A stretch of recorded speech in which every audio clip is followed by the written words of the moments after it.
All right, ladies and gentlemen, Orange and Black SoccerCast, and we are back with a new episode. Dylan and I and the rest of the fellas from County Line Coalition that made their trip up to Reno, we survived the freezing cold. We survived some rubbing alcohol type drink that they like to drink up there.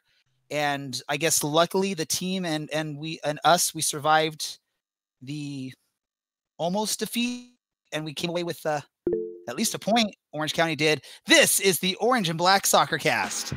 We are underway in the postseason, the first playoff game ever played in Orange County. It's a 1-2, Godoy. He's found a great ball into Voltson. Plenty of time. He smashes it home and doubles the visitors' lead. Thomas into Voltson. Now Segber sprinting forward on the counterattack. Little handsy there, crosses it. Pineda, the extra pass. Seaton finishes. It rolls down to his left and parrying aside. Well taken care of by the Orange County keeper. We'll leave it for Aiden Quinn. He'll strike towards goal, and it's gone in! An equalizer and a winner in second half stoppage time for Orange County off the left boot of Aiden Quinn.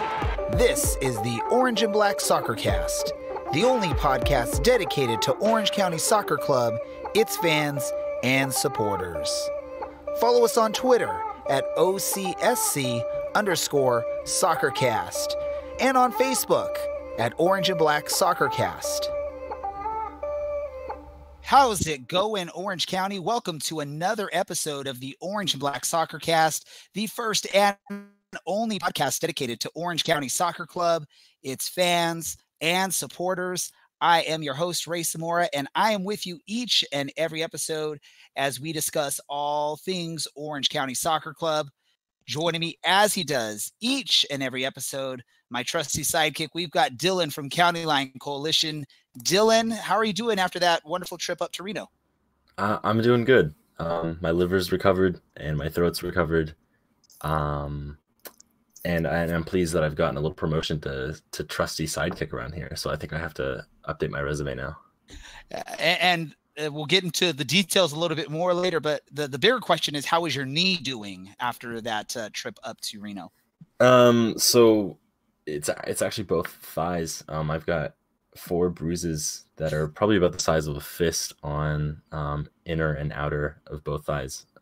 They're pretty purple right now, and they hurt a good amount, but we made the flight, so I'm not going to complain too much. So we'll get into more details on that. So if you're really interested on why Dylan has these big bruises on his thighs, I guess both thighs is what Dylan said there, you'll have to just listen to us and continue listening to what we've got to talk about. With Dylan and with me as well, we have another returning guest. He joined us last week to preview the Reno match. And now he's back again. I think he just, he realized he just can't get enough of Dylan, myself, and the Orange and Black SoccerCast. I'm talking about Cameron. Cameron, welcome back to the Orange and Black SoccerCast. How's it going, everybody? Good to be back. And, you didn't make the trip up with Dylan, myself, or the other few that went up from County Line Coalition, but I'm sure you got a chance to at least catch some of that match, or hopefully all of the match, correct? Well, I was able to watch the deep extended cut highlights. So I feel like I'm able to give my 2.5 cents on this or 1 cent. You could give us all the information. The highlights probably showed quite a bit of what we need to know about the match there. Oh, and we have one other guest that's joining us, and this is going to be, he's making his debut on the podcast, although many of you have probably already read some of his writing on the Orange and Black SoccerCast website. He recently joined our team to help us with some game coverage, and I'm talking about Alan Underwood. Alan, welcome to the Orange and Black SoccerCast for the first time. Thanks for having me on. It's great to join you guys. Nah, we're glad to have you on there. I know Dylan, myself, when we found out you were going to be interested in helping us out with some of the writing stuff, we both were pretty excited about that, because I think it was mostly my fault, but I sort of was being very ambitious with what we wanted to do with coverage. And it was almost going to be Dylan and I writing like 5 things a week, which with our busy schedules probably wouldn't work out much. So your help with some of the game coverage and other things is going to be awesome. I'm glad we're able to get you onto our podcast for the first time. Yeah, I think anytime you can create more content especially for the USL level, there's just a need for it, and I think USL is starting to take off. And the more content, the more coverage, especially for Orange County, the better. Definitely. So what we're going to do is we're going to get into the swing of things. We're going to first, of course, talk about the Reno match, what happened up there with the boys from Orange County. And it was sort of a close call for our Dylan and his beautiful head of hair that I think he was even pretty certain he was going to be losing that head of hair towards the end of that match. And we'll definitely get into that. Then we'll also talk about a new signing that the club has announced today. And then we will get into the preview for the upcoming match, which is the first home match of the season. So first, let's talk about Reno. Orange County made the trip up to Northern Nevada. Let's try and say that 5 times fast. But they did make the trip up to Northern Nevada to face the team that they knocked out of the playoffs last season, Reno 1868 FC. Our good friends, John, Brad, and is it Mike, right, Dylan? Matt. It started with an M. I got it right, Matt. I'm sorry. Matt Rafferty. Yeah. Yes, Ref out loud. I remember that now. I will remember it forever. But John, Brad, Matt, they welcomed us, and basically the whole Battle-Born Brigade. Man, why is there so many things that are tough to say with this right now? The whole fan base in Reno welcomed Dylan, myself, and the rest of the Counterline Coalition members that made the way up to Reno to help cheer on Orange County. It was a pretty great experience. Probably it was my first traveling fan experience, but I know Dylan, you had done some trips last season with this team. How would you rate, just start off with that, how would you rate the experience with these fans, Reno in general, compared to some of your past travels? This is by far the best away fan interaction and time I've had in an away game before. The result didn't go our way, and I've been to away matches that the result did go our way, but never had this much. It never had close to this much fun before. So a big shout out to everyone there who was super welcoming and super fun, minus the Malort, because that was not so great. Oh, that Malort. Apparently it's a Reno supporter tradition before the match to take a shot of that stuff. Cameron or Alan, I don't know if you all have ever tasted that stuff. Cameron, No. Have you tasted it? No, I'm pretty sure I even know what it is now. Let's just say this. It's basically rubbing alcohol that does not leave, the taste does not leave your mouth for about 5 or 10 minutes. Regardless of what you try and chase it with, you're still going to taste that so taste for a while. So it's like Riot Punch? I would have no idea what that is. I mean, it's like grain alcohol plus like food coloring, like some taste, some like fruit juice. But was it just pure rubbing alcohol, like pure grain alcohol? I have no idea what this stuff is. I don't know if it's closer to an absinthe, technically. That's pretty brutal. Yeah. I have only heard tales, so let's just say this. I think at least any of us Orange County fans that were there when we tried that, we were all looking for the closest beer, whether it was something we like, something we don't like. We just wanted to get that taste out of our mouth. I sort of think maybe it was a trick played by these Reno fans. They poured all themselves a shot of something yummy, and they gave us this weird, nasty stuff, trying to mess with us Orange County fans. Or it could be a gentleman's shot. But Dylan, I like to hear that you said this was pretty much a great experience, your best experience as a traveling fan. For my first experience, I guess I got pretty lucky with that then, so I'll take it. Let's talk about this match, though. Probably wasn't the start that Orange County fans were hoping out of their club.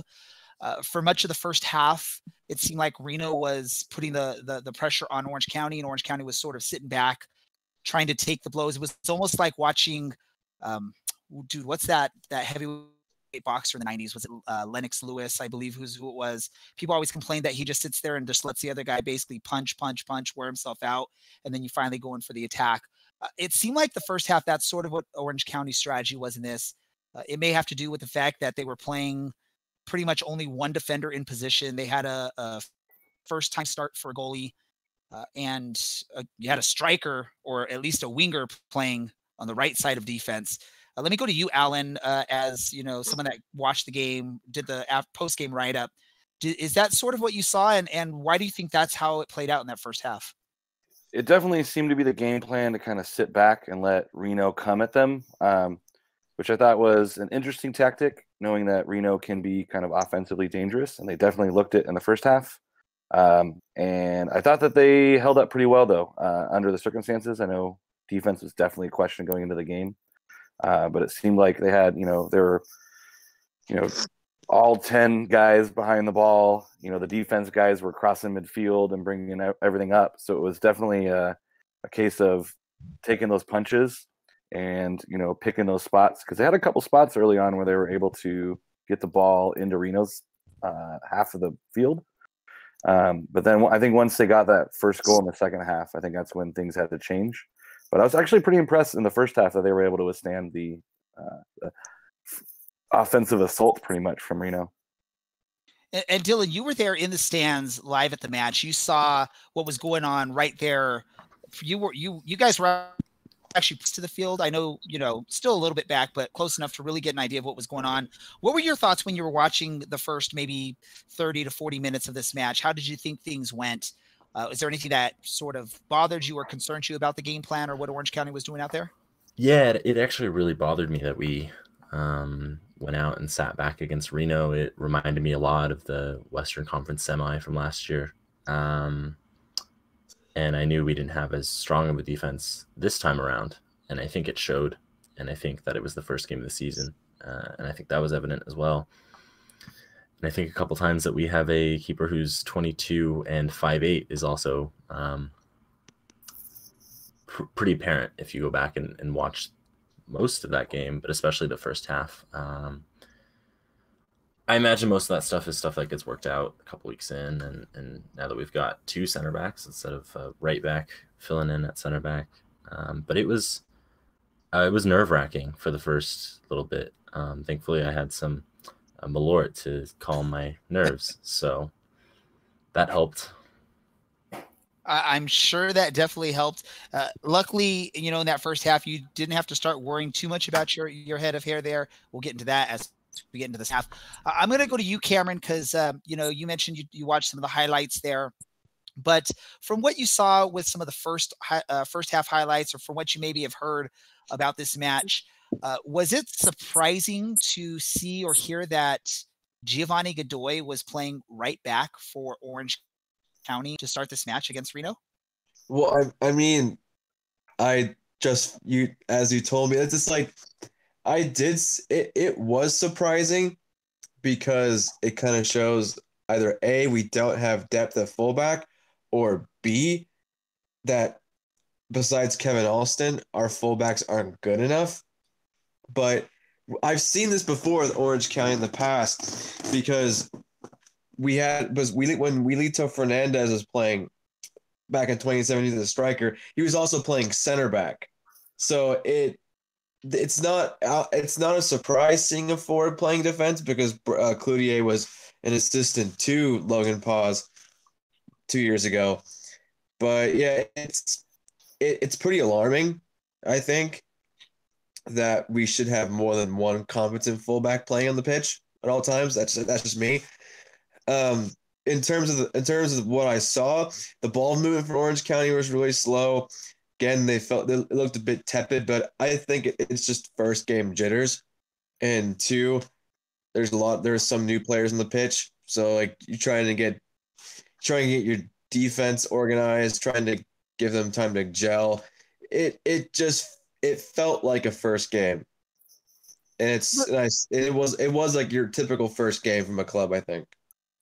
I could definitely understand that. Now, when you're talking about, competent fullbacks, I mean, you got to remember, Joe Amico was in the starting lineup. He is typically one of our better, fullbacks. And unfortunately, because the team only had one true center back on the roster, they had to slot him over, which was creating that opening. The only question I have with the Godoy start at fullback instead of maybe Kanto Owasso Ansu, who's played in that position in the past, it seemed a little weird. And I know, Dylan, you had mentioned this even before we made our trip up to Reno, that you had heard some of this information at the season ticket holders meeting while talking to some of the players.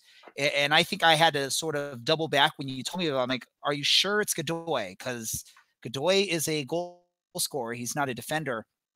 Let me go back to you, Alan. There was quite a few new players on this roster.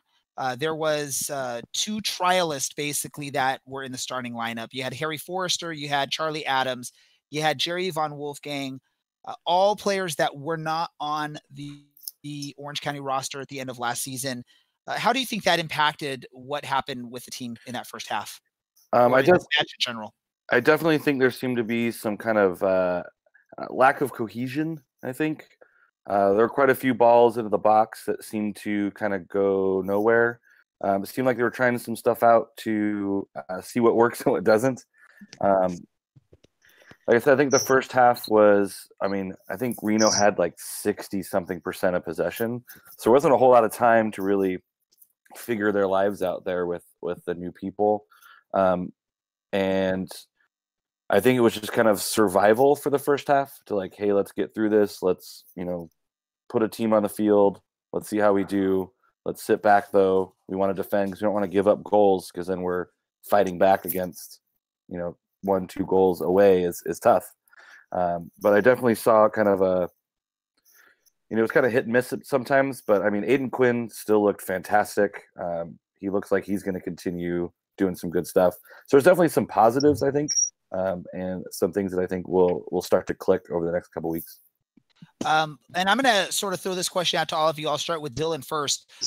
Is there any thought that the sort of crazy preseason schedule for this team where there was many games that had to either be canceled, rescheduled, moved to different locations, do you think that played any part of maybe a rusty or out of sync team in the first half and for the match in general, Dylan? If I'm honest, I think the biggest loss that would have affected Orange County this past weekend would have been the match that was canceled against Vissel Kobe. I think that the amount of possession that they would have had and the amount of pressure that the Orange County defense would have been under would have been pretty comparable to how they played against Reno this past weekend. And obviously that didn't end up being the case. So, not ideal. And not having all of those guys from the preseason in the match day squad is also a big loss, I think. But I think it's pretty well known. Historically, USL's defenses don't particularly do super well until May or June when they finally sink. And then from that point on, you rarely see a change in back fours, and you generally see lower scoring games as well. What about you, Cameron? Do you think the crazy weather that we had, all the rain, and just sort of the lack of, I can't even think of the word right now, just the fact that so many schedule changes had to happen there in the preseason, do you think that impacted Orange County at all? I don't think so, really.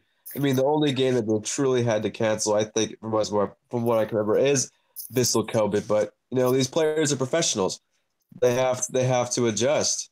And I guarantee you, if we go back to interview all of them, I think they probably would say that's not a good enough reason for why they didn't do well against Reno. So I don't think it affected them that much. I think that you as professionals, you gotta play to change accordingly to circumstances, and I think it didn't. I just think that the result we saw versus Reno wasn't. It was more of an indicator of players playing out of position or just trying to get used to one another, as opposed to radical scheduling changes.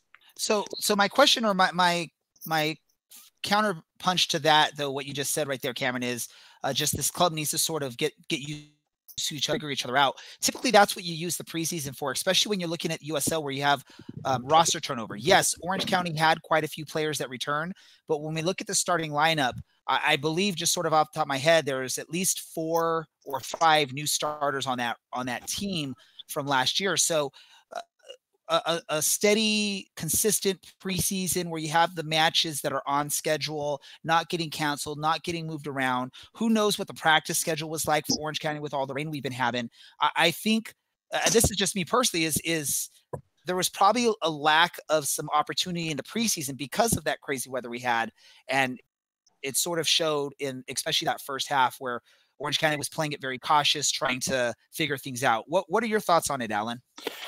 I always agree. I mean, if you listen to League One Fun, friend Jason always says that preseason matters. And I think when it comes to Orange County building that cohesion, I mean, backline changes, you lose Rawls, I think, which is kind of a big thing as well. That's something to be concerned about. I know, you had some guys in camp that and didn't get really signed until a couple days before the season started, but I do think there is something to be said about, that team cohesion, especially at the back. And then you're trying to protect that back line. And, you end up trying to play to, I guess, draw. It just seemed like they were like, all right, with drawing. Like, we're going to play not to lose, which is, definitely not the brand of soccer that really, I think, excites people about Orange County. Orange County seems to be that fun, open, really like, that offensive fun that we like. And I do think the preseason had something to do with that. Hopefully the defense thing figures itself out with that new signing we're going to talk about later. And I think that there will be some positive improvements. But it just seemed like they were playing to tie as opposed to like putting their front foot forward and just kind of going for it. So if we look at it now, we've sort of been dwelling on this first half, which was probably the more boring of the two halves. Let's get into the second half of action. 4 goals scored in the second half. Reno scoring the first 2 goals, Orange County answering back late in the match, including a game equalizer in extra time. But let's talk really quick about that first goal that Orange County gave up. This is into the whole defensive or offensive player having to play defense, because if we look at this, and anyone that listens to this podcast, at least myself, I believe Dylan's in the same shoe. We love Gio Godoy. He was a great piece off the bench for Orange County last season, sort of that energy off the bench. So nothing against him in the position he was having to play in the match over the weekend. But that first goal is pretty much all Godoy's fault. Having in the header attempt to get it out of the box and then sort of not knowing what to do at that point, and Brown sort of getting by him easily and then getting past Amico for the goal. Let's go with you, Dylan. What is there anything Godoy could have done differently, or was it just one of those situations that he was out of his element there? I think it's a bit that he's out of his element, and he was also tasked with marking a really good striker in Brian Brown. I think Godoy's header there was something you'd more see as almost like an attempt at keeping a ball in the box from like a corner. And where he was at, he basically could only head it towards the top of the box, which was not great. But I think that's what happens when you play a striker as a right back, and then when you've got Joe Amico next to him, a right back trying to play center back, and a center back that can't really jump. With no disrespect to Joe there, but his vertical leap is not maybe the best. It's no wonder that these things happen. Let me go with to you next, Alan. So who would you give, or who would you say is more that goal? Was it more the defense just not doing what the defense should have done, or do you have to give Brian Brown and Reno a little bit of credit there in being able to somehow, weave your way past a couple of defenders and getting the shot past the goalie? I think it's kind of a combination of the two. I think maybe a little bit unlucky with the head. It looked like he read it a little bit late and tried to like jump up and lunge for it and just popped it up instead of clearing it out. But I mean, the way that Brown chested that ball down was a pretty good offensive play. Just kind of a really nice touch to settle the ball down. And then he just kind of out-muscled the Orange County players. Like, he just wanted to get to that goal more. So I think it's kind of a combination of both. Maybe like not as strong defense, but also kind of you got to tip your hat sometimes to some good touches that just put him in the right place. and Brown definitely displayed those skills. So I'd say a little bit column A, a little bit column B. Yeah, definitely a good thought there. I lean more towards just it wasn't great defense, and again, nothing against Gio Godoy. He's pretty much always been an offensive player in college and in the USL. So it's one of those having to learn on the go. And it's like Dylan said, I mean, it's a tough guard to have to go out your first start on defense and try and keep them locked down, keep Brian Brown locked down for a full 90 minutes. Oh, sure. I want to come to you, Cam, really quick, because in this match, we had Carlos Lopez making his first USL start, 22 years old. He's been basically in Mexico for the last, 8 or so years in the youth programs, has made a few appearances here and there.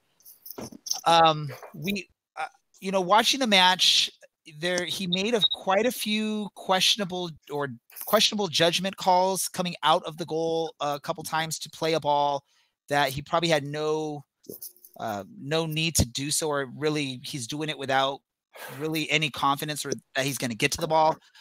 The 2 goals he got through, some people could say he could have had a chance of getting a hand on that first goal. The second goal, maybe not so much. What are your thoughts with Orange County basically going into this match with 2 unexperienced goalkeepers and basically having to pick, I guess, the lesser of 2 evils in this situation? Well, I mean, that this was out of circumstance. I still think Orange County somehow, I think they're still looking for a goalkeeper personally, because I mean, I'll give him the benefit of the doubt, probably due to the fact that in those situations where he could have come out and got it, or he could have stayed back, that's all about communication. That's all about communication with your center backs or your defenders, and that takes time to gel. Going off of what Dylan said earlier, he's not that big of a goalkeeper either. He's I'm taller than he is, and he has to, overcompensate when it comes to, whether he's trying to save a shot in the top corner or the lower corners. But, he looked like a kid who hasn't really played a professional game in his life. When you look at his appearance record for, in the Mexican league, and even now, it's like there's a big 0 on league appearances. And so, you also have Aaron Cervantes, who's not even 18 years old yet. So basically you're picking the guy who has played for a professional team before. It's overall, I would say this is I give him a mulligan. Because this is just one, probably his first professional game he's ever played. At 2, he's playing with the makeshift defense that he probably won't play with for the rest of the season. So I'll give him that. All right, so let me do this really quick before we talk about the 2 goals that Orange County scored then. And I'm just going to get a quick short answer from each of you. Does Orange County to sign a better quality keeper if they're going to have any shot at winning the championship, or can they potentially compete for a championship with the goalkeepers they have right now? And I'm going to start with you, Dylan. Yes, they absolutely need to sign new keepers, someone bigger and more experienced and older. How about you, Alan? Yeah, I think you guys need a new keeper, or we need a new keeper. Yeah, you're part of the team now, Alan. Yeah, you guys get used to it. Yeah, I think it's worth a shot to get a new keeper. I think you'd be a good backup. But and we heard from you, Cameron. It sort of sounds like you're just. Your thought is they're probably going to get someone. They're just trying to look for the right loan from an MLS team that can get them a keeper that has some experience or some quality, correct? Yes. Okay, perfect. Let's talk about this though. So come the 70th, 72nd minute, Dylan's in the stands in section, I think 101 to 106, I think, or is that 106? I knew it was one. I thought that 106 might be Reno's. That might be Reno's. So I think 101, 102, somewhere around there, somewhere over there by the dugout, the third base dugout at Greater Nevada Field. He's sweating. He's just sweating. He's like nervous about having to tell his mom, "Hey, mom, I need to shave my hair off my head." And somehow, some way, you get a little bit of hope when Michael Seaton off an errant pass from the Reno, I forget which Reno player it was, but it was a horrible pass. Seaton's in the right spot. He just goes in, and I don't know how he did it, but he totally juked out the Reno goalkeeper. The Reno goalkeeper dives one way, Michael Seaton shoots the other. Not even a hard shot, just a nice placement. And all of a sudden, Orange County's only down 1 with about 75 minutes to go or so. Dylan, what were you thinking at that moment out there in the stands? I mean, I was thrilled because Aiden was clearly picking up some needed leadership out there, and he was the one that pressed for that bad pass. I think it was supposed to be back to Zach Carroll or whoever their other defenseman is. I can't even think of who Reno's other center back was. Like Brent Richards maybe? But, Seaton picks that up, and I think basically him opening up his hips sent Marcinkowski the wrong way, slots it home, and I was thinking, this is the team that I know 40 minutes into a game. This is the Orange County of last year after conceding that first goal. If they're back in it, these guys are going to claw something back. Like, I knew that was how the tide turned, and it was something sloppy. And I knew that would maybe bring a little bit of doubt to the Reno players and that little bit of belief to the Orange County players. So I was still nervous. I'm not going to lie. I was still very nervous about my hair. But I was nervous. I had some belief there. Alan, I'm going to go to you. What about you watching the stream on ESPN Plus, watching the match as it's going on? You see Michael Seaton get that ball. Were you pretty confident that he was going to be able to put that ball in the net, or were you still a little nervous as he's dribbling down the field looking for that shot? I was still a little nervous. I mean, that wasn't the first time he was kind of in on a goalie during the game. He had another chance earlier where he kind of just put it off the side of the net. But I think he kind of learned from that lesson, and I think he was really clinical in putting that goal in.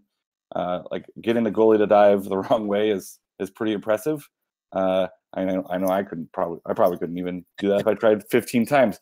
But seeing him in, I thought, if he can calmly put this in, I think we got a chance, especially with the way they kind of picked it up after Darwin Jones came on. I thought that was like a big boost. Darwin Jones put it off the post earlier. I thought I forgot all about that one. Yeah, hey, we're gonna get one. Like that was like a crazy good strike. Just happened to. I mean, he beat the goalie. He just happened to hit the woodwork. I said, hey, it's gonna happen. It's gonna happen. I know it's gonna happen. And then when one went in, I was like, all right, one went in. Let's get two. Cameron, what as of the Orange County team. I know you said you didn't really get a chance to watch live, but you did get to watch the highlights. Going or hearing that Michael Seaton scores that goal around the 75th minute, puts Orange County only down 1 at that point. Is there confidence in this team that they could somehow pull out an equalizer or even get 2 more goals and get a game winner in your mind? Or is that sort of the end of things when you see something like that? Well, I mean, if you look at last season, Orange County are really going to come in from behind to get a result. And I think what we saw was that the players that our top players showed up. I mean, Aiden Quinn was very, very integral in the build-up to the first goal, forcing the back pass. And, Seaton being the goal scorer that we need him to be, finished it. Christmas came early with that with that mistake. And so, because the thing is also those kinds of mistakes can easily deflate a team winning as well. Like that was such a schoolboy error, that kind of mistake can kill a team's confidence. And ultimately, I think that, when Seaton scored, a result can come. So after Seaton scored, I think it sort of turned the tides a little bit. Orange County was getting a little bit more aggressive. I think, Alan, you're right. It's when DJ or Darwin Jones came in, hit the post. I think that sort of ignited the change, and Orange County started putting a little bit more pressure on. It seemed like they became the more aggressive team for the final 15 or so minutes, 20 minutes in the match. But for some reason, for whatever reason, they just couldn't find that equalizer heading into the 90th minute, heading into extra time. I was up in the press box with our friend John Macaluso of 1868 Weekly. I was, going and already making edits on our logo because for those of you that haven't listened to us before, we made a bet with them that the losing side would have to change their logo and put the podcast colors of the opposite team on. So I was already starting to work on that. He's telling me, don't do it yet. You still got a chance. I'm like, dude, it's already hitting extra time. It's pretty much there. The person that is the media contact for Reno 1868 FC, her name is Kylie. She was going to start heading down to the field from the press box. She said, hey, who are you going to want to speak with? I'm like, I don't think I'm going to speak with one of them, because I know typically in Orange County, they don't like to speak with media after a loss. So I was just sort of focused on working on my logo change. All of a sudden they get a free kick somewhere, right in front of the Reno bench. Kevin Alston looks like he's wanting to maybe take the kick. He looks back at his goalkeeper, Carlos Lopez. They sort of share looks. Carlos Lopez comes up, eventually takes over and decides to take the kick. Probably the right choice there, because I don't think if Kevin Alston takes that kick, the scenario is going to be completely different. But what happens is Lopez lifts the ball high in the air. The Reno keeper, is it Marzakowski or something like that, right, Dylan? Yep. Am I getting that right? Yeah, Marcinkowski, but close enough. Marcinkowski, I got it. Hey, for me, that's a victory. But instead of trying to punch the ball away from the penalty box or away from wherever he was, he makes an attempt to try and grab it. Aiden Quinn puts pressure on him. The ball falls out of his hands right to Aiden Quinn's feet with pretty much an open goal in front of him. And all the Reno keeper can do is basically tackle Aiden Quinn in hopes that Quinn would end up missing a penalty. Luckily for Dylan's hair, luckily for the orange and black SoccerCast logo, Aiden Quinn's pretty, I guess, almost perfect in penalty shots. Gets the game equalizer there in like the 91st minute or 90+1, however you want to say it. Dylan, what was going through your mind at that moment? I think I shouted something about still having hair, but I was like all aboard the Aiden Quinn penalty god train, and we were going through our post goal chants, and I think we knew we had it in the bag at that point. Like you said, basically everything was going in Orange County's favor from that point on. Those last 15 minutes, Orange County, I think, had 6 or 7 shots on goal, and Reno had 2 shots and 1 successful dribble. So Orange County had basically pushed them back, and we saw that those tides turn, or the tables turn, or the turntables, depending on your preferred pop culture reference. But I think that's when we knew Orange County had salvaged a point, and it was no surprise that it was Aiden Quinn really leading that. Let me ask you, Cameron, this next question. The Reno keeper made a decision to try and grab the ball instead of punch it away. Was that the wrong decision? Should he have tried to punch it away instead, or would you, if you were in his shoes, would you have also tried to grab it?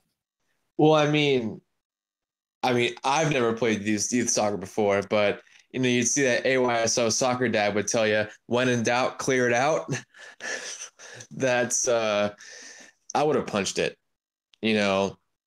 Punch it, set yourself back up, save a shot that comes your way. Because trying to catch it, it's too risky, No, definitely. Let me go to you, Alan, for the last question on this game, and then we're gonna talk briefly about who we thought was the MVP, or the MVP of the match. When Aiden Quinn was awarded that penalty, or when Orange County was awarded the penalty, of course, Aiden Quinn's gonna step up to the spot. Is there any concern? Is there any worry in your mind that he's gonna miss, or is that pretty much a lock that he's gonna score that goal at that moment? I mean, there's always a little bit of worry, but I think with Aiden Quinn, I felt pretty good. Like, as soon as he put the ball down, he was in the zone. Like, you could see that he was like, this is going to go in. You're always, 2% doubt, because there's always something that can go wrong. You slip, the goalie makes a beautiful save. Like, anything can happen. But I felt, looking at the way he approached the kick, I was like, yeah, this is going to be an equalizer, and what a way to tie it up. And honestly, if you're an opposing goalkeeper, you have no idea where he's going to put it. I have never seen him put it in the same spot twice in a row. He'll go bottom right, he'll go top right, he'll go top left. Wherever it is, he's basically the only thing I don't think I've ever seen him do on a penalty is a Panenka. And if he's listening, or if anyone on the squad's listening, don't encourage that. Not in a 2-1, we're coming from behind. If we're up like 5-0, that's cool, but yeah, you've got to have no idea. So you've got to be freaking out, especially if you're a 21-year-old goalkeeper playing against a guy who's, I mean, honestly, and I'm a homer, too good for the USL. So in the end, Orange County was able to claw from behind, score the 2 final goals of the match. They leave Reno, a very cold, almost snowy Reno, with 1 point, which was amazing. After the match, I got a chance to speak with Michael Seaton, and this is what he had to say. And sort of, listen, he was pretty confident in Aiden Quinn as well. Can you let me know just sort of what happened on that first goal of the match after we had gone down 2-0?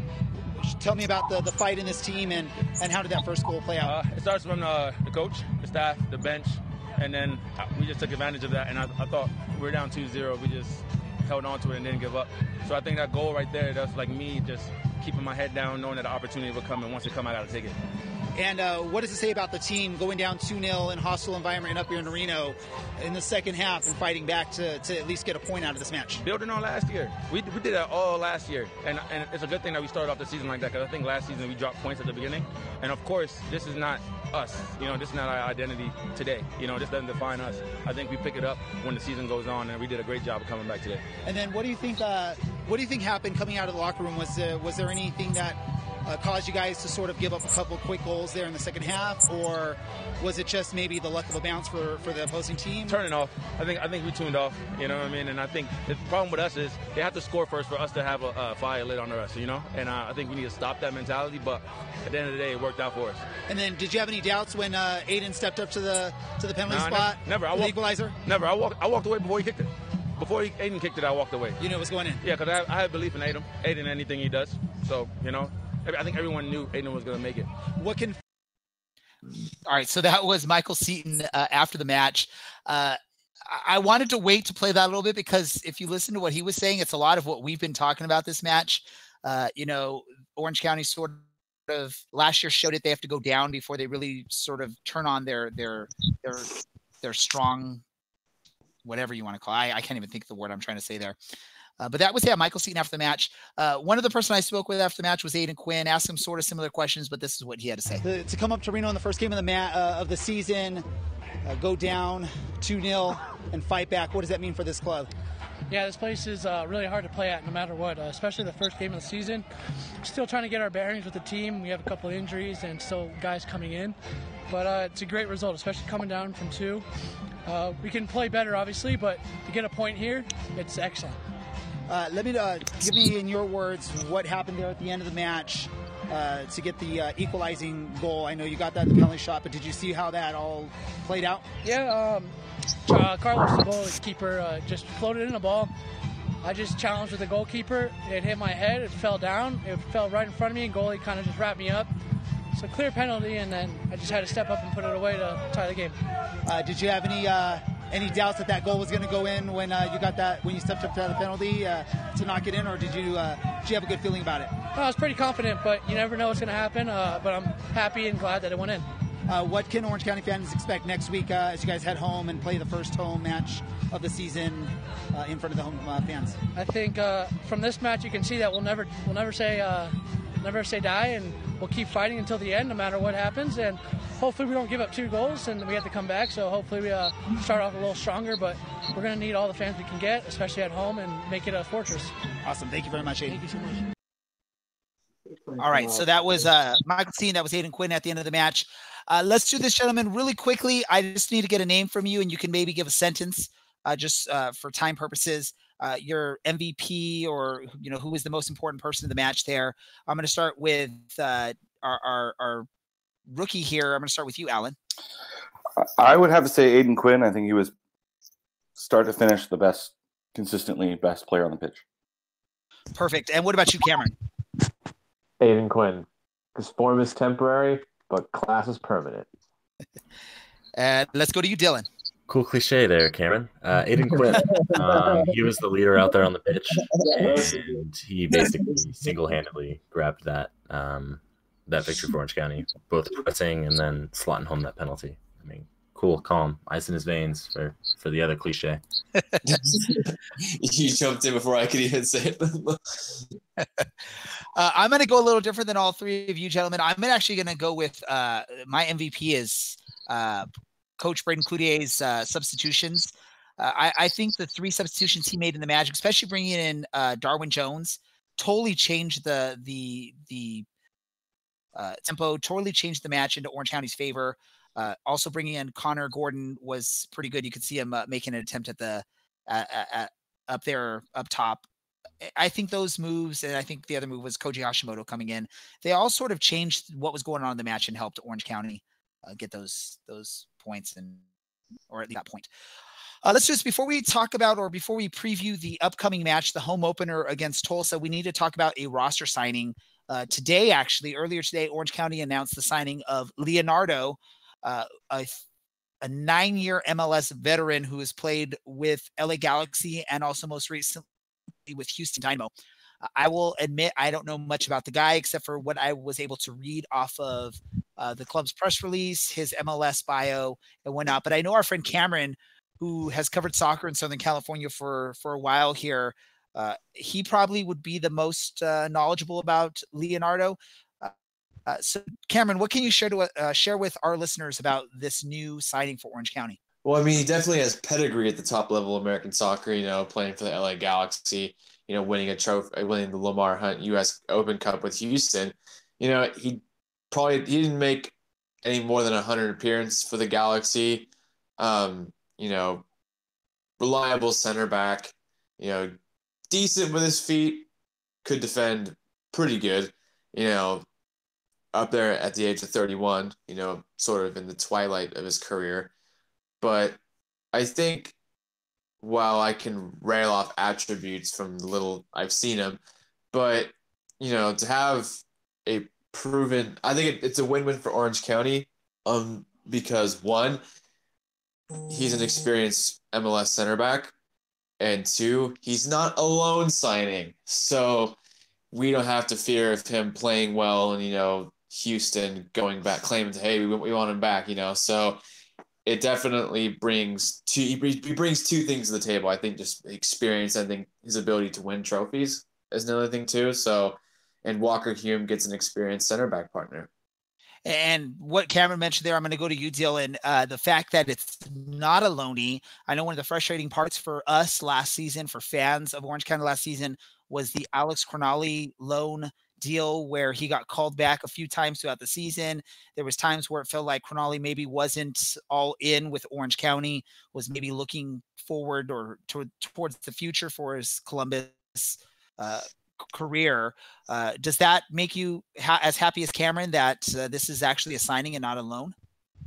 Oh, absolutely. I think I've said a few times the last few weeks, I basically expected them to announce Crognale again. He hasn't featured on the bench or on the in the starting 11 for Columbus, so I kind of assumed he'd be coming back. I know Cloutier trusts him. We saw that last year.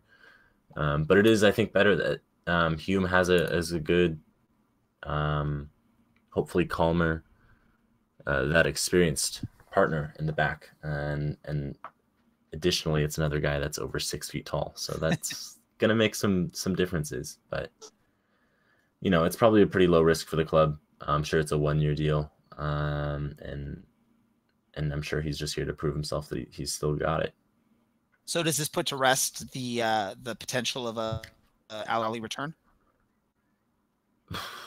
I really think we still need a third center back. No disrespect to Joe, but he's not a center back. And they might have thrown him there because it's an emergency, but I mean, I know he's best on the outside of the pitch.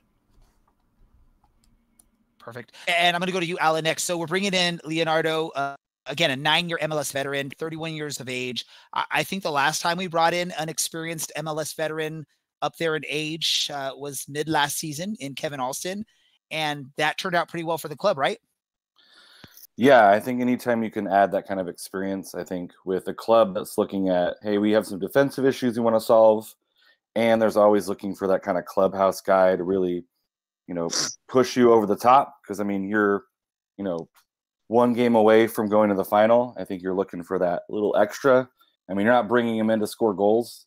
He's got 5 in his career, so you're definitely looking for that leadership, those leadership qualities that those older guys bring in, that experience of just kind of being there.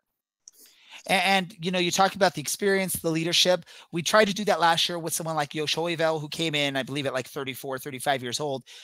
There's a difference between that age and 31. 31 is, yes, on the tail end of your career, but it's still an age where you can still be very productive. You're bringing in someone who has basically played his whole career, or at least plays 9 years in the MLS. Nothing against USL clubs, teams. The level of play is not as high as what MLS has. So I think if you're able to be productive in MLS, which Leonardo has been, I know there's people who question what he can do out there, but if you look at it, at least his last 2 seasons in Houston, he played a pretty big role with that squad. You're bringing in someone now, he's dropping into the USL level. I don't see there any need to worry about, is he going to be able to compete at the USL level? It's a different level of soccer. It's someone with experience. And so I'm excited about it just because the fact we needed another defender to begin with. And instead of bringing in someone, maybe an unknown, you're bringing someone, at least what he can bring to your team. You have tape on him. You can see what he can do, and you could try and really integrate that into what you do with the club. And like Dylan said, he's 6'2", and he has a little bit of athleticism, some strength in him. So it's not someone that's going to get pushed around too much in the box there. So I mean, a better vertical than Joe Amico.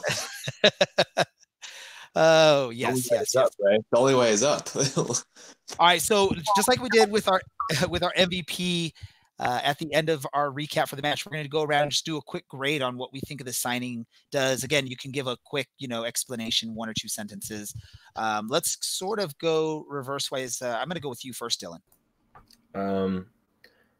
Given the circumstances, I guess I gotta give him a B. I'll give him a B plus. It's a experienced center back at a time that we obviously need center backs. So half of the defense is that much closer to being sorted. All right, Cameron, what about you? A-, because he's an MLS defender and has won a trophy. So brings much needed experience to the team. So it's a low risk, high reward. So A-. Alan, for you. I was leaning around B+, A-. Being the teacher that I am, I would always want to see that improvement over the course of the semester, if you will. I do think it's a really solid signing. I think it's something that Orange County needs. So I'm kind of leaning, I'll give A-. I'm going to have to go towards the higher end then with you and Cameron. Then I'm going to have to say A- as well. I think because we needed a center back, and you're bringing in, again, someone with experience. It's not someone that's an unknown entity, someone that you know what you're going to get. It's someone that's going to be able to slot in and provide you some solid defense, especially now that he's playing at the USL level instead of the MLS level. So I'm going to go with an A-. All right, let's do this for the fact that we're very short on time here for the remainder part of this. Let's get into our match preview. We'll maybe just give some quick thoughts of what's to expect in this match, if you guys have any ideas or any thoughts on it, and also what you maybe want to see out of the home fans on Saturday. I'm going to start with Cameron. Cameron, what are you expecting to see out of Orange County as they host Tulsa in the home opener for 2019? Well, I think they're going to be way, way, way more aggressive than they were last weekend, considering they're the home team now. I think Orange County will look to force the initiative, and I think they score first. And I expect the fans to match the intensity. I'll be in the CLC section, so I'll be bringing the noise too. And yeah, I think Orange County will come out of the gates flying, knowing that they want to get the first win at home this season. And what about you, Alan? What are your thoughts into this match? Is there anything that worries you about Tulsa, or is this something where Orange County has now gotten their shoes wet or the feet wet for the USL 2019 season, USL Championship, and they're now ready to sort of put the pedal to the metal and take it to Tulsa. I would like to see OC kind of the same thing Cameron was talking about, just front foot it, use the crowd energy to, start really strong, put one in, feel what that feels like. I think Tulsa is, I don't want to say it's going to be a walkover. I think it's going to be a tough opponent, but I do think this is you're not facing OKC, you're not facing San Antonio or Phoenix or any of those guys. I think you take it to them and you find that offensive form that's going to carry you into the next couple weeks. What about you, Dylan? Yeah. I think Tulsa's got a couple quality players, but I don't think they've got any chance. I know they drew against Portland this past week, but Portland didn't put out a particularly strong team like they have against other teams. I really expect Orange County to go out there, dominate possession, dominate the play, dominate the scoreline as well. 6-1 was the last result between these two teams, and though I don't expect it to be that much of a blowout, I'm not opposed to it, that's for sure. So with Dylan, with you sort of reminding, I guess, Tulsa and their fans, if any of them are listening, and potentially, I guess, any of their players, what the score was last season. Does anyone know how many returning players Tulsa has? Because I guess that would be my biggest concern, or my biggest question is if that team remembers what happened last season. But yeah, no, I feel like Orange County is on another level compared to Tulsa. I think they should be able to come out and dominate this match. I'm hoping they come out and don't sit back for, the first half of the match and don't wait for the other team to get on the board before they decide, oh yeah, this is a game, we got to score goals. So the hope is Orange County comes out strong. The defense is a little bit more settled, especially if we get Leonardo some time practicing this week and get him into the lineup, which I'm hoping is the case, that he's ready to do that. And I'm hoping it's going to be, or I'm thinking it's going to be a pretty fun night of soccer for Orange County and their fans out there, Championship Soccer Stadium. Really quick, before we get to any game predictions or any last thoughts on this match, I want to find out from each of you too, is there any, other than, Leonardo maybe coming in as a center back and moving Joe Amico back to his natural fullback position, is there any other changes to the starting lineup that any of you guys would like to see? I'll start with you, Alan. If Alan's there. There we go. Sorry. My microphone was disappearing. I do think there needs to be a little bit of consistency going forward. I think if Leonardo gets in, that resets kind of your lineup. I think maybe keeping your bench players on the bench like you did last time and put them in just to kind of kick them up a notch in the last 20, 30 minutes, I think is going to solidify those bench roles too as we move forward. So I don't think we need to change too much besides just the back end at this point. What about you, Dylan? Ideally, we'd sign a goalkeeper before Saturday, and he'd start. And no disrespect to our current keepers, not quite there yet. Other than that, I think we should give Sebastian Depre a shot. I don't think that Chrysostomos played to his full potential, and I'm sure that's a big part of nerves with it being his first professional match, and a big part as well being in a team that's still trying to figure out what they're doing. But his job is extremely important, and I think after Dupre's really impressive preseason, we should give him a shot this week. And Cameron, what about you? Start Darwin Jones. Oh, that's a good one. I could get behind that one. You stole my thunder, Cameron. I should have gone before you. That was going to be what I was going to say. Is we need DJ in the starting lineup. We saw the instant impact he had on the match up there in Reno. I think almost instantaneously he hits the goalpost from when he comes into the match. I was surprised. I think, Dylan, if you remember when we were talking about who we thought was going to start the match. By the way, Dylan, folks, he got 10 out of 11 starters correct. All predicting too. we didn't have insider information other than just sort of what we've heard or Dylan talking or to players at the season ticket holder event, but he got all of them except for the sort of defensive midfielder there was the only one that we got wrong. And I don't think anyone would have been able to guess that. But I think Darwin Jones needs to be in the starting lineup. The only thing that sucks is then who are you taking out? It would have to probably be either Harry Forster or Jerry Von Take Harry Forster. Take him out. Take him out. He's not fit, and we learned that. I have potential for this boy, but He's older than you, Cameron. It's Darwin Jones' spot to lose. All right, so let me do this. I'm going to I know this is sort of probably never going to happen, but maybe we go with a more attack-minded lineup and we maybe go with Aiden Quinn in the deeper role so we can try and make those passes to the players, put Forrester and Adams up there in the more attacking midfielder role, and you can have Darwin Jones and Von Wolfgang out there helping out Michael Seaton. I don't see how that wouldn't work. I know there's times where you see Aiden Quinn drop back a little bit deeper. Charlie Adams can do that as well. So if you need to switch that up in the middle of a match, I don't see that being a potential issue. And if you look at it, if that's it, this is all thinking we're going to bring in Leonardo in defense and we're going to solidify the defense. If we're not going to do that, then no, don't do this. But if that happens, I mean, maybe go with a just solid attack minded game plan against a team that you should be able to beat regardless. Well, the thing is, Leonardo is starting on Saturday. Like, there's no ifs, ands, or buts about it. Like, he's signing, and he's gonna go right in. That's my prediction. There you go. That's Cameron's prediction. Yeah, but I'd love to see DJ in there because I was sort of disappointed when I found out he wasn't going to start, both from Dylan's prediction and then actually from seeing the players walk out on the pitch. I was a little sad about that. Yeah, I think in that instance at Reno, if you're playing to play back, I think you save him so you know if you're down a goal, you put him in to spark that offense. So I think it's a little bit understandable why he starts on the bench. I do agree that getting him in, especially against the home crowd, if you're going to go really attack-minded, I'd like to see him.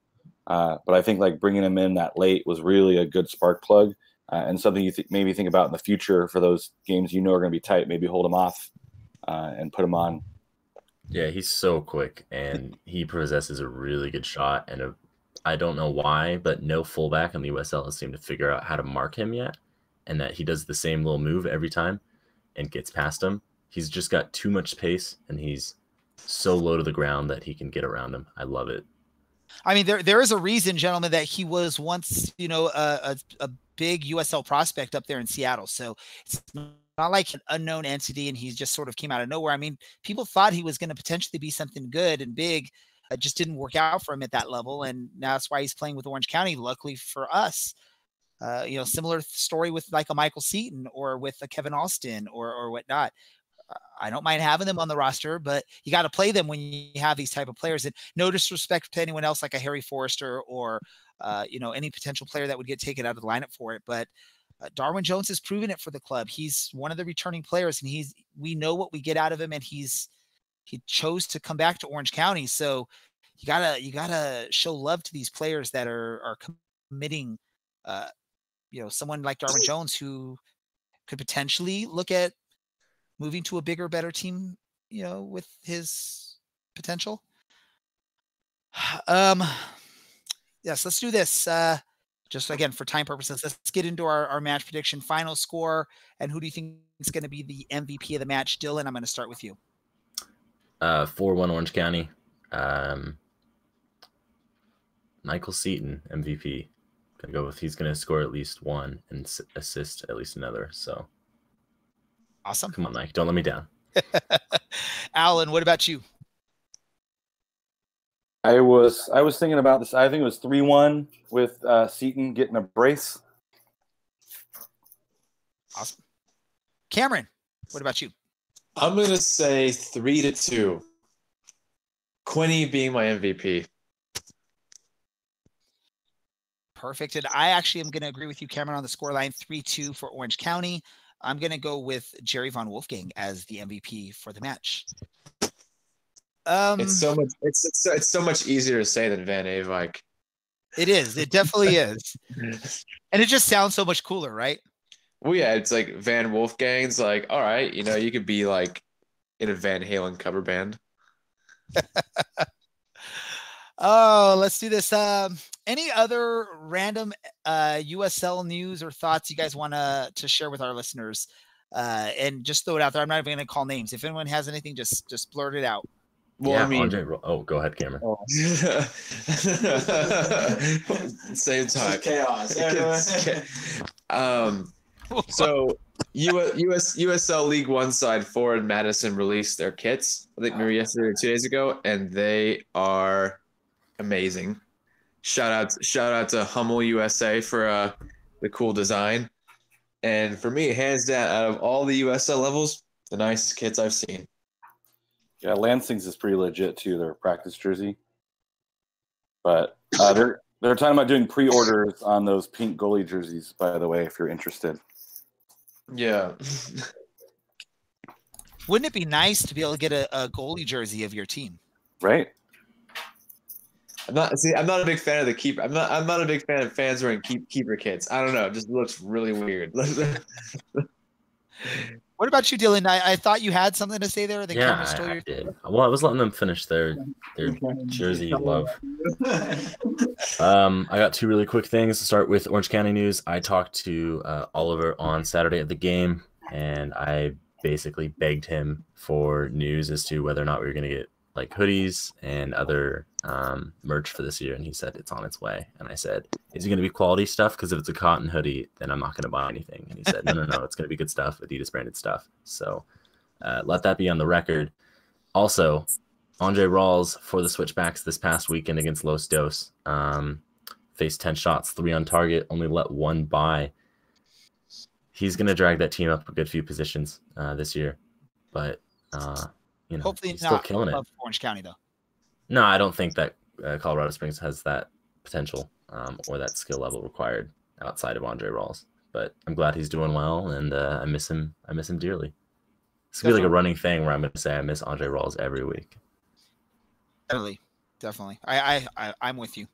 I think many Orange County fans are in that same boat, and they're going to miss Andre Rawls. It's something that, regardless of what we get, unless we were to get some world-class keeper on our roster somehow, some way, I mean, I think we're all going to still be like in the back of our mind, hoping Andre Rawls somehow makes a return. Somehow, the club makes it happen. Although I'm realistic, I know it won't happen. I think Dylan should be in charge of the thank you Andre Tifo. Go for it, Dylan. Yeah, I got a few weeks to get that all sorted out. A quick thing I just want to talk about something that happened to Orange County fans over the weekend. If you did not listen to our friends at 1868 Weekly, if you haven't read anything on our website, if you haven't been following any of us on Twitter or social media, the traveling fans took up some flags. Flags got taken while the fans were celebrating with the Orange County players. Mad props, and I'm sure Dylan will give mad props to Reno 1868 FC, their staff, including team president, the staff and security at Greater Nevada Field, because I don't know if the same thing would have happened at Orange County. Nothing against our ownership and our stadium and our security at our stadium. But what happened is some flags went missing. Of course, it upset the fans that had brought the flags, especially because one of those flags was really, really new. But the staff, including, again, team president, I think it's Eric, Edelstein or something like that. Yes, I got it right. They spent probably a good legit hour while we were there, while Dylan and I were there. I'm sure they did more even after we left, basically trying to rewind security footage, look around the stadium, try to figure out what the heck happened to these flags. Again, flags. It's not like this is a wedding ring, a computer, a phone. It's flags, and nothing against the flags. The flags are awesome, but I was just shocked at how much effort they put into it. The effort was all worth it. They found the flags. Somehow they're going to get them back down to the Orange County fans. So I just had to give mad props to Reno 1868 FC, their staff, their president, and anyone that we interacted with. They were amazing out there, except for the 1 or 2 people that decided it would be funny to mess with Orange County fan stuff. So again, props to Reno 1868 FC's fans, staff, and stadium personnel. What a wonderful place. It was awesome. Great alcohol. This cute girl that I hit on until she found out I was 21, and then I think she was not game, but whatever. The whole thing was such a great trip. We need to make it back up there. We need to make it back up there. Yeah. All right, let's end this thing up, folks, because we're running out of time. So we're going to do what we always do, our random thought. Cameron, you were with us last week, so hopefully you're more prepared for this. But just in case you aren't, I'm going to go to the person that knows this is coming every episode first. I'm going to go to Dylan to share his random thought so I can give Cameron and Alan a little bit of time to figure out. Dylan, what's your random thought for the evening? My random thought this week is that a hot dog is a sandwich, and anything that is a bread product, filling, and bread product is also a sandwich. So quesadillas can be looped into that as well. Is there a book on this topic, though, Dylan? I don't know if there's a book on this topic, but rest assured. I was expecting you to actually find a book on this topic. For those of you not in the know, this was a conversation at the Reno match. So it is what it is. I'm disappointed that Dylan doesn't have a book about it. I read books and I read things that are academic, but I do have some literature recommendations anyway, and I can promise these guys some more time. Yeah, I know. Tell me again. All right, so I was actually not a huge fan of this person growing up, but as I've reached an advanced age, I can come to appreciate things a little bit more. Race some more. Emily Dickinson's poems. I've got a few poems. Most of her stuff is insanely short. Poem 202, poem 207, poem 269, poem 339, poem 353, and poems 365 and 409. Could she not come up with names for her poems? What's up with that? She was too busy getting it on and living life. All right. Let's go to Alan next. Alan, do you have a random thought you want to share with our listeners? Yeah, it's kind of semi-soccer related. For those of you who don't pay attention to the Major Arena Soccer League, the San Diego Sockers recently signed Landon Donovan, and today the Ontario Fury announced signing midfielder Jermaine Jones. So if you are looking for some old school United States men's national team guys to go see play, there's some pretty close to you in an indoor soccer league. And if you haven't gone, check it out. They're super fun. They need to bring back the LA Lasers. I don't know. You guys are probably all too young to remember who the LA Lasers were. What about the Anaheim Splash? Or Los Angeles Salsa. That's the best team name ever. It definitely is. That should have been your random thought, Cameron. Just throwing it out there. I got a good one. I finally got a good one. Oh, Cameron's got one. Cameron, what is your random thought for today? Okay, so like I've been seeing this around forums and stuff like that. It's all about the debate of the Eagles in Lord of the Rings. Like, you know, where Gandalf is like, "Fly, you fools." Nerd. But then, you know, yeah. Yeah, I deserve that one. But no, it's just like there's so much debate around it. It's like, you know, people are thinking like, yeah, they should have just flew the Eagles into Mordor at the end of that. But it's like, no, you can't do that. Like the Eye of Sauron would have seen them a mile away, and his Hell Beast would have gone in the Nazgul and taken him out, and then he would have gotten the ring. But the thing is, people are still debating. It's blowing my mind that, you know, if Tolkien was like, you know, if the Eagles just flew to Mordor, it would have been like, all right, story's over. It's like Breaking Bad being like, say if there's there's like Medicare for all during it. I got cancer. Well, your insurance covers it. Boom, story's over. So it's like, it's just that debate has just been giving me a headache because some people are just really adamant about just having the Eagles fly to Mordor and having just to omit all of the cool adventures that are going on. So that's the Tolkien in me. Dude, you're more passionate about that than anything I've ever heard. I think for the next year or this season's Orange and Black SoccerCast Awards, we're gonna have an award for the most random thought, and that's probably gonna be one of our options there. I just have to say it. Poll start now. Cameron. So here's my random thought. And I guess Dylan, you've led me, or not Dylan, Cameron, you've led me to this random thought. Is you talk about, I guess, eagles flying to Mordor and all that stuff. If all that happened, we wouldn't have had one of the greatest scenes ever in the movie Clerks 2, when Randall is arguing with the Lord of the Ring fan about what the better trilogy is. And Randall's argument is the movies are all about walking. And to quote the movie, even the trees walk in that movie. So the ends were badass. I'm just saying, though, if the Eagles would have ended up flying the ring, then we wouldn't have had that great scene from Clerks 2. So that'll be my random thought there. And a guy throwing up in movies. Because he lost the argument. Yes. Anyway, thanks for listening to the Lord of the Rings podcast, brought to you by the Orange and Black SoccerCast. If this was Lord of the Rings podcast, or if we even marketed as a Lord of the Rings podcast, we're going to have like 1,000 more or 1 million more listens. So maybe we'll have to just throw that in there. Now that we talked about it, I can actually tag Lord of the Rings on SoundCloud for this episode, which is awesome. Thanks for the thought, Dylan. And thanks, Cameron, for bringing it up. Yep. Well, I'm not even supposed to be here today. Oh, some of you don't get it. I guarantee. Fans, make sure you show up to Championship Soccer Stadium to support your team this Saturday as they host Tulsa. What is it? Tulsa Roughnecks? Something. I don't know. FC. Yes. So close. I got there. Almost got there.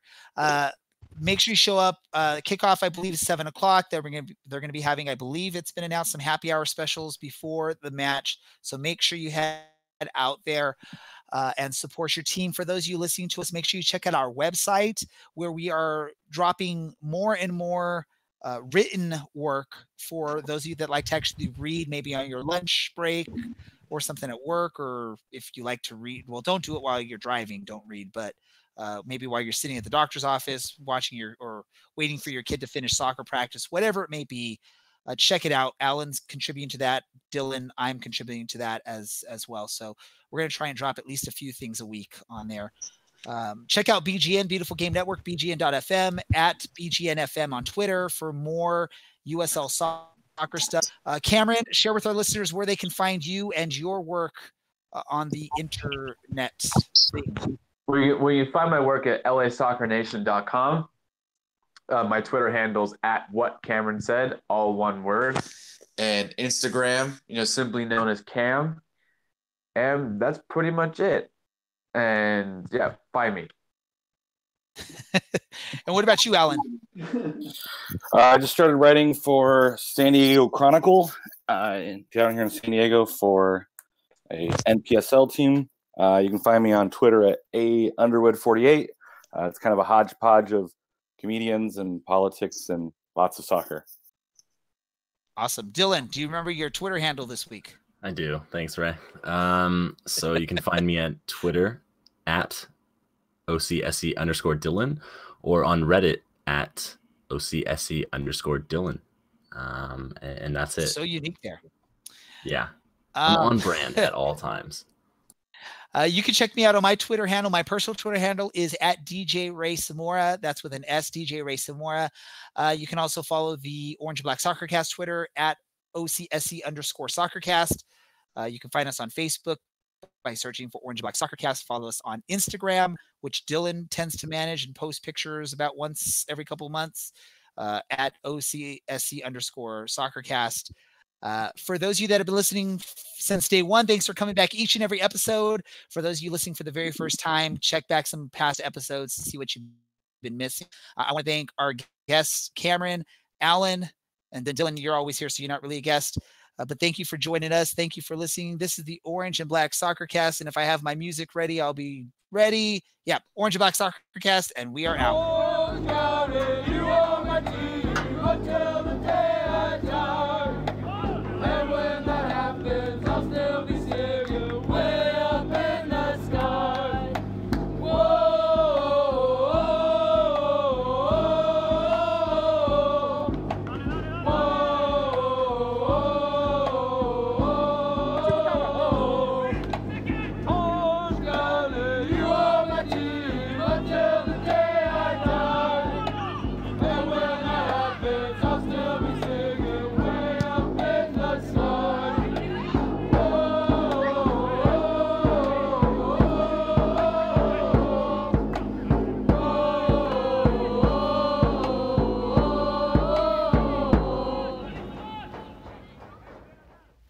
Podcasts are a great way for your business to advertise to target audiences. And the Orange and Black SoccerCast is looking for advertisers like you. If you're interested in advertising your business on our podcast, please email us at info@orangeandblacksoccercast.com. The Orange and Black SoccerCast has joined forces with many other soccer podcasts, many of them focusing on the USL. We're now part of the Beautiful Game Network, bgn.fm.